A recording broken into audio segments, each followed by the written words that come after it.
সমস্যাটো সমাধান হোৱা নাই আৰু নিৰ্বাচনৰ প্ৰাক মুহূৰ্তত এইখিনি সময়ত আমি অসম চৰকাৰ আৰু ৰাজনৈতিক মহলক আমি স্পষ্ট বাৰ্তা এটা দিব খুজিছো যে অসমৰ কৰ্মচাৰী সমাজে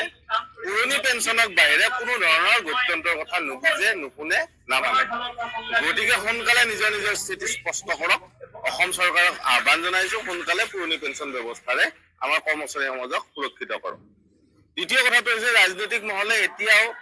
তেওঁলোকে লগ হৈ এটা সঠিক সিদ্ধান্তত আহিব পৰা নাই তেওঁলোকে চেগা চেৰকাকৈ যদিও কয় যে UPSৰ পক্ষত তেওঁলোকে কয় যদিও কিন্তু কাৰ্যক্ষেত্ৰত আমি দেখা গৈছে যে তেওঁলোকেও কিছু হুকা পিছলা কৰি থকা গৈছে এইবাৰ নিৰ্বাচনৰ প্ৰাক মুহূৰ্তত অসমৰ কৰ্মচাৰীসকলে দাবী কৰে যে আপোনালোকৰ স্পষ্ট স্থিতি জনাওক অনাগত সময়ত আপোনালোকে UPS ৰাজ্যত কৰ্মচাৰীসকলৰ বাবে প্ৰৱৰ্তন কৰিব নে নকৰে অসমৰ কৰ্মচাৰীসকল কেৱল 5 লাখ ভোটাৰ নহয় অসমৰ কৰ্মচাৰীৰ প্ৰতিটো জনগোষ্ঠী জাতি অঞ্চল প্ৰত্যেক অঞ্চলৰ পৰা প্ৰতিনিধিত্ব কৰে শিক্ষিত ব্যক্তি আৰু 50 লাখ 60 লাখ ভোটক তেওঁলোকে নিয়ন্ত্ৰণ কৰে গতিকে সেইকাৰণে তেওঁলোকৰ স্থিতিটো আমি স্পষ্টভাৱে জনাটো বিচাৰিছো আৰু তেওঁলোকক আহ্বান জনাইছো যে আপোনালোকে নিৰ্বাচনী ইস্তাহাৰতে নহয় নিৰ্বাচনী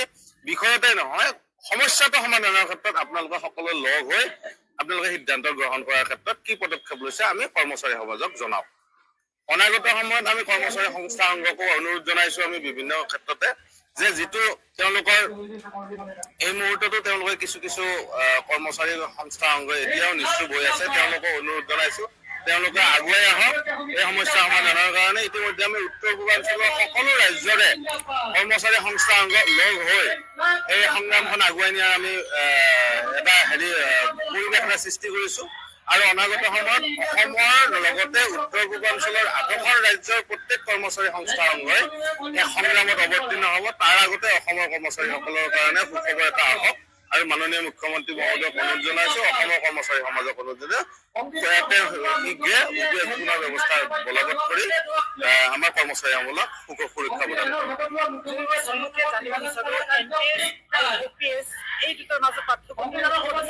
স্পষ্ট কথা যে NPA হৈছে এটা বজাৰৰ লগত লিংক থকা এটা ব্যৱস্থা যিটো কোম্পানী বিলাকে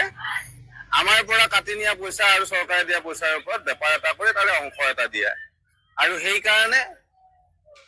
সমাজৰ বিভিন্ন স্তৰত থকা আমাৰ অৱসৰী কৰ্মচাৰীসকলৰ অৱস্থা এতিয়া একদম দৈন্যতা হৈছে আজি আহিছে অৱসৰীসকল তেওঁলোকে 1200 1500 1800 2000 পাইছে আৰু UPS ব্যৱস্থাটো হৈছে সম্পূৰ্ণ সুৰক্ষিত ব্যৱস্থা চৰকাৰে তাৰ দায়িত্ব লয় আৰু অৱসৰৰ পিছত চৰকাৰে প্ৰদান কৰে আমাৰ মুখ্যত কথা এইটো যে আমাৰ পুৰণি ব্যৱস্থাৰ মাজত যিখিনি আমাৰ সুবিধা আছিলে এটো হৈছে সন্মান আছিলে সুৰক্ষা আছিলে দায়বদ্ধতা আছিলে আৰু এটা মানে অৱসৰীসকলক সুৰক্ষা দিয়াৰ এটা দীৰ্ঘদিনীয়া প্ৰয়োজনীয় বিষয় এটা আছিলে যিটো নোহোৱা কৰিছে NPS বিষয়টো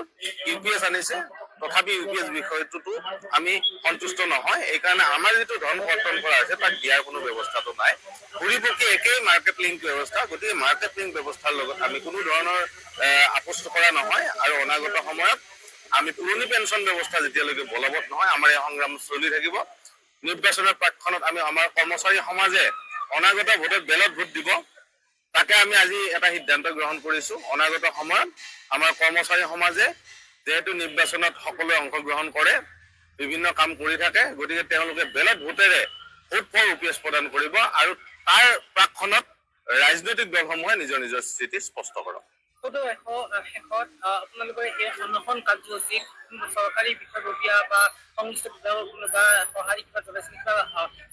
কিবা কৈছেনে আৰু যদি তেওঁলোকে সঁহাৰি নজনায় তেন্তে ভৱিষ্যতে নেক্সট পদক্ষেপ আপোনালোকৰ কেতিয়ালৈ এই অনশন কাৰ্যসূচী অব্যাহত থাকিব বা কি পদক্ষেপ ল'ব আমাৰ এইটো প্ৰতিকে অনশন কাৰ্যসূচী আজি এদিনেই আছে আমাৰ 100 মান ব্যক্তি হৈছে অসম সচিবালয় সন্থা মুৰব্বী বিভাগীয় আমলা সন্থা